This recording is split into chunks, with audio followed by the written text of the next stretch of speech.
অন্তর্বর্তী সরকারের প্রধান উপদেষ্টা ডক্টর মোহাম্মদ ইউনূস বলেছেন, আগামী জাতীয় সংসদ নির্বাচনের জন্য দুটি সম্ভাব্য সময়সীমা রয়েছে। এর একটি চলতি বছরের ডিসেম্বরে, অন্যটি আগামী বছরের মাঝামাঝি। জনগণ কতটুকু সংস্কার চায় তার উপর নির্বাচনের সময়সূচি নির্ভর করছে বলেও উল্লেখ করেন তিনি।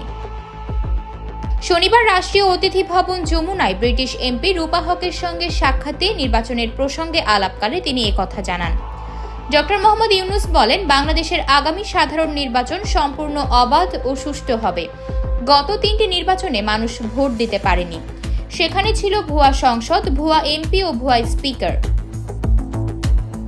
প্রধান উপদেষ্টা বলেন, পুরো দেশ এখন তাদের কণ্ঠস্বর ফিরে পেয়েছে। তাদের কণ্ঠ জোর করে রোধ করা হয়েছিল।